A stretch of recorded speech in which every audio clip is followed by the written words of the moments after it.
सत्संग जी, प्रेम से कहना आज एक बार फिर संतों महापुरुषों के भाव वचन श्रवण करने का ये शुभ अवसर आवाज दी जा रही है। पर अंधकार को हराने के लिए प्रकाश को कुछ करना ही नहीं पड़ता, प्रकाश को तो सिर्फ होना होता है और अंधकार रह ही नहीं सकता, टिक ही नहीं सकता। तो बात यह है कि बार बार हर साल हर वर्ष इन भावों को मैं दोहराता हूं, इन बातों को मैं दोहराता हूं। राम राज्य की मैं बात करता हूं, रामलीला मैं रचाता हूं, देखता हूं, आनंद लेता हूं। पर इस राम की रमज को अगर समझ लिया तो ही जीवन का मूल है, तो ही जीवन मुकम्मल होता है। और यही आवाज संत जन देते आ रहे हैं कि जो जीवन मिला है इसकी कदर कर ली जाए और इसकी कदर डाल ली जाए। जिस काम के लिए, जिस कार्य के लिए ये मिला है उस कार्य को पूरा कर लिया जाए, मुक्त अवस्था प्राप्त कर ली जाए। आज वो महापुरुषों ने भाव रखा कि वो 1 रुपए का एक बिस्किट, उसकी संभाल के लिए मैं इतना चेतन हूं कि चाय में कुछ देर ज्यादा डूब जाए तो बिस्किट टूट जाता है, चाय में ही गिर जाता है। उस 1 रुपए के एक बिस्किट के लिए मैं इतना चेतन हूं, पर इस श्वासों के लिए, इस जीवन के लिए मेरी चेतनता, इसकी कदर मैं नहीं डाल पाता। तो मन में भाव ये आ रहे थे कि क्योंकि उस बिस्किट के लिए मैंने 1 रुपए की कीमत चुकाई है, चाहे साधारण सी ही कीमत है पर चुकाई है, तो मैं कदर कर रहा हूं। इस जीवन को प्राप्त करने के लिए मैंने कोई कीमत नहीं चुकाई है, ये तो वैसे ही मिला है, परमात्मा ने दे दिया। मैंने कौन सा एप्लीकेशन लगाई थी, मैंने कौन सी कीमत चुकाई है, मैंने कौन सा पेपर पास किया है, मैंने कौन सा एंट्रेंस एग्जाम क्लियर किया है इस जीवन की प्राप्ति के लिए। कि मुझे मिल गया, सहज में दे दिया गया, झोली में डाल दिया गया। और जब ये भाव आते हैं तो 2 ही तरह की अवस्था बन सकती है। एक तो कदर खत्म, जो अधिकतर दुनिया में देख रहे हैं, क्योंकि ऐसे ही मिल गया। जीवन में भी कुछ ऐसे ही मिल जाता है तो अक्सर इंसान को उसकी कदर नहीं रहती, मिल गया।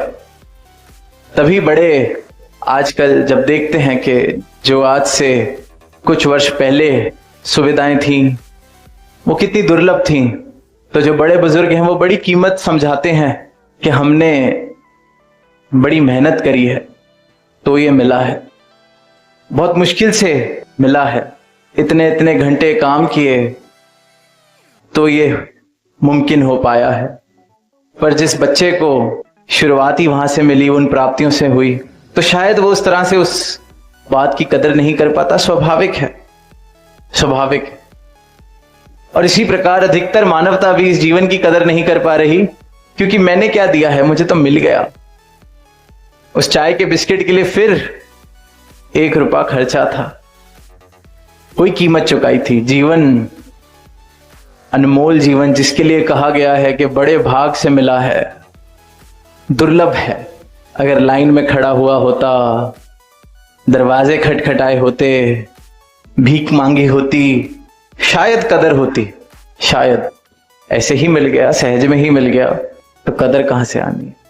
तो एक तो ये अवस्था हो सकती है जो अधिकतर अवस्था देखने को मिलती है, और दूसरी अवस्था शुक्राने वाली, दूसरी अवस्था कि जब ये जीवन मिला ही प्रसाद रूप में है, आशीर्वाद रूप में है, दया रूप में है, तो इसका शिकवा करके, इसके बारे में शिकवा करके देने वाले की तौहीन कर दी जाए।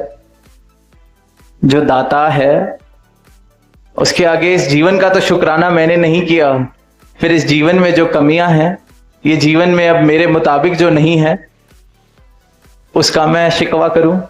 ये संतों वाली अवस्था। और संत जब इस दातार को, इस देने वाले को, इस जीवन देने वाले को जान लेते हैं, प्राप्त कर लेते हैं, तो मूल डल जाता है। तो बात समझ आ जाती है कि वाह, ये बिना मांगे सर्वोत्तम योनि, बिना मांगे इतने भागों से मिलने वाला जीवन मुझे मिल गया। तो देने वाले से अब शिकवा किस बात का। अब देने वाले से तो यही अरदास बनती है कि ये जिस कार्य के लिए दिया है वो कार्य मैं कर सकूं, जिस तरह से जीने के लिए दिया है उस प्रकार मैं जी सकूं। इसको सजा सकूं, सुनहरा बना सकूं। और वहीं फिर एक बात और भाव जो ध्यान में आ रहा है कि जो मिला ही मुझे सहज में है, जो दिया ही मुझे इस मालिक ने है, तो इससे अगर मुक्ति भी देनी है तो यही दे सकता है। वो भी मुझे दया रूप में ही मिल सकती है। सदगुरु मुझे मिले हैं, जीवन में प्रेम आ गया है। एक ही आधार है इस जीवन की सजावट का, वो है ब्रह्म ज्ञान। और उस ब्रह्म ज्ञान के द्वारा जो फिर प्रेम जीवन में आता है वो, तो फिर इंसान कहता है जब ये जीवन ही इसने दया करके दिया तो पहले ही जितना मिलना था उससे ज्यादा मिल गया, बस इसे सुंदर तरीके से जिया जाए, सजावट करी जाए।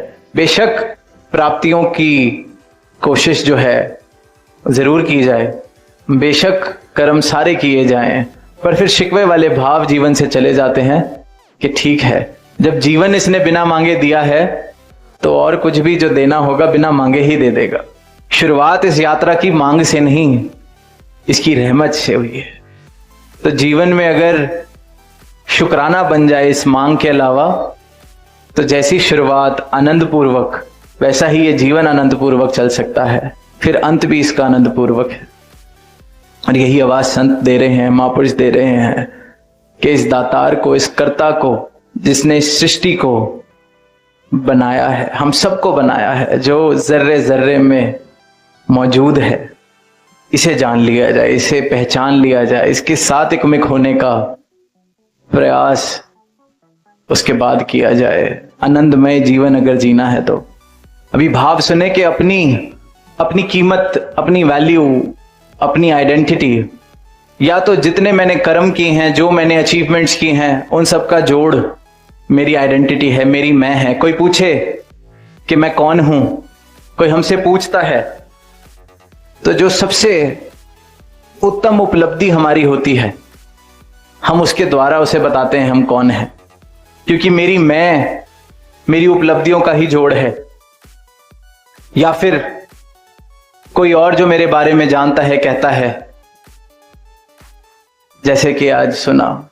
और वो जब तक इस संसार के द्वारा चल रहे हैं, संसार की नजर के द्वारा चल रहे हैं, तो इन उपलब्धियों के अनुसार ही अपनी मैं को हम बनाते चले जाते हैं। ये तो मैं वाला जीवन, संसार वाला जीवन हो गया जो सारी दुनिया चल रही है। और संत कह रहे हैं मैं कौन हूं, इस बात का जवाब जान लिया जाए। और जवाब इंसान कह रहा है मैं तो, मुझे पता है कौन हूं। जो करोड़पति बन गया है वो कहता है मैं करोड़पति हूं, जो डॉक्टर बन गया है वो कहता है मैं डॉक्टर हूं, जो नेता बन गया है वो नेता है, जो एमएलए बना है वो एमएलए है, जो एमपी बना है वो एमपी है। मेरी सबसे उत्तम उपलब्धि मेरा इंट्रोडक्शन बनती चली जाती है, क्योंकि उससे सामने वाले को पता चल जाता है कि मैंने क्या क्या किया है, मेरी मैं का विस्तार कितना है, मेरा कितना बड़ा रुतबा है। ये तो मैं वाली नजर। और वहीं फिर इंसान रामलीला हर वर्ष देखते हैं कि किस प्रकार वो रची जाती है, ऑर्गेनाइज की जाती है। उसमें राम राज्य की भी बात सुनते और यही बात कही जाती है कि राम राज्य स्थापित किया जा सकता है। तो जो राम राज्य का आधार है, उसकी स्थापना अगर होनी है तो इस राम का राज समझे बिना, इस राम की रमज समझे बिना वो राम राज्य स्थापित नहीं हो सकता है। राम को अपने जीवन में जीना है, राम को अपने जीवन में लाना है, बसाना है, तो इसके राज को भी समझना पड़ेगा, तो ही ये राम राज्य मेरे जीवन में स्थापित होता चला जाएगा। हर साल हम बात सुनते हैं कि अंधकार के ऊपर प्रकाश की जीत, अच्छाई के ऊपर बुराई की जीत। इंसान अपने अपने तरीके से सेलिब्रेट करता है या आवाज देता है। और वहीं जब ब्रह्म ज्ञान सदगुरु के चरणों से मिल जाता है, इसकी प्राप्ति हो जाती है, तो ब्रह्म ज्ञानी की अवस्था कुछ इस प्रकार हो जाती है कि वो देख लेता है कि मैं तो रहा ही कहां, तू ही तू है। इस दातार के दर्शन हो गए जो सब में मौजूद है, मुझ में मौजूद है, जिसने मुझे जीवन दिया है, जो मेरा जीवन चला रहा है। मेरी हस्ती ही क्या है, सिर्फ यही ये है। तो फिर वो द्वैत से एकत्व वाला जीवन आता है, क्योंकि इस एक की लखता हो जाती है। और फिर अवस्था ये नहीं कि अपने कृत्यों का जोड़, अपने कर्मों का जोड़, जो लोग मेरे बारे में क्या सोच रहे हैं ये मेरा इंट्रोडक्शन नहीं रहता। मैं कौन हूं, जब सही मायनों में ये बात समझ आ जाती है कि मैं हूं कौन, अंश किसका हूं, और अगर कुछ है तो सिर्फ और सिर्फ ये एक सत्ता है, तो फिर अपनी अवस्था ऐसे ब्रह्मज्ञानी संत की अवस्था हो जाती है कि फिर वो पंक्तियां कहता है कि तेरे हुंदिया सुंदिया महबूबा, तेरा मुजरिम हाजे मैं होवा। फिर वो कहता है कि तेरे होते हुए जो सिर्फ तू ही तू है, तुझे देख लिया, तुझे जान लिया, अब उसके बावजूद भी अगर मैं बच गया तो ये तो गुनाह है, ये तो तौहीन है तेरी, तेरा मुजरिम हूं मैं, ये तो मूर्खता हो गई, गुनाह हो गया। मूर्खता भी नादानी है, बच्चे नादानी कर जाते हैं जिस प्रकार, तो कहता है ये तो गुनाह हो गया, मुजरिम हो गया फिर तो, कि तेरे हुंदिया सुंदिया, जिसने तो जाना नहीं उसे माफ किया जा सकता है, तभी सारे कृत्यों का जोड़ बता रहा है कि मैं हूं। पर जो ब्रह्मज्ञानी है, जिसने इसे पा लिया, वो कह रहा है तेरे हुंदिया सुंदिया महबूबा, तेरा मुजरिम हाजे मैं होवा। कि फिर तो तुझे जिसने पा लिया, तेरी प्राप्ति जिसे हो गई, तेरा विस्तार जिसने देख लिया, तेरा विराट स्वरूप जिसने देख लिया, उसके बाद वो बच कैसे सकता है, रह कैसे सकता है? फिर तो मुजरिम हुआ तेरा अगर मैं हुआ।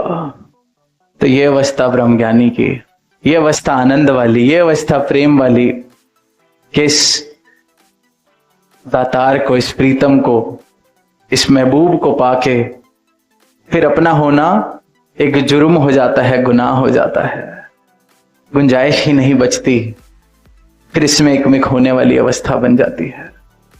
तो ऐसी अवस्था प्राप्त करने के लिए, इस सत्ता को प्राप्त करने के लिए, इस जीवन को मुकम्मल बनाने के लिए, अपनी पहचान करने के लिए, इस राम की रमज को समझने के लिए ये मानव जीवन मिला है।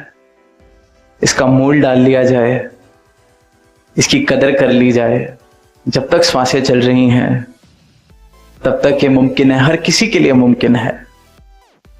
तो बड़े भाग से जो ये जीवन मिला है उसका मूल डालने, इस बाजी को जीत लिया जाए, वो अवस्था हमारी भी हो जाए कि जो है, असल में जो है उसे देख लें, जान लें, और फिर ये जो इस मैं को बड़ा करने की जो संसार, सारा ही संसार ये अज्ञानता है, जिसके कारण मैं को मैं बड़ा कर रहा हूं, विस्तार इसका करने का प्रयास कर रहा हूं।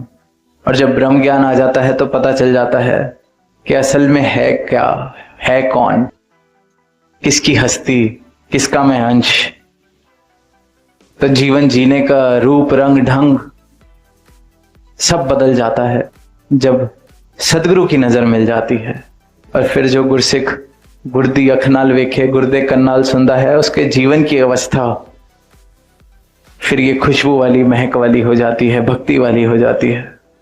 और ये अवस्था हर किसी के लिए मुमकिन है प्राप्त करना। खुद कुछ भी बन जाए, पर जब तक सामने वाला सर झुका के बात नहीं करता, जब तक सामने वाला नहीं कहता, तब तक मजा नहीं आता। तो फिर खुद अपनी उपलब्धियां भी करता चला जाता है और ये प्रयास भी करता चला जाता है कि जो आसपास आए, जो मेरे आसपास हो, तो जैसा मैं अपने बारे में सोचता हूं कि मुझसे बड़ा दानी नहीं, मुझसे बड़ा सेवादार नहीं, मुझसे बड़ा ज्ञानी नहीं, तो मेरे इर्द गिर्द भी जो है मेरे परिवार वाले, मेरे मित्र, मेरे आसपास घूमने वाले, वो भी इस बात को एक्सेप्ट करें, मान लें कि हाँ, आपसे बड़ा कोई ज्ञानी नहीं।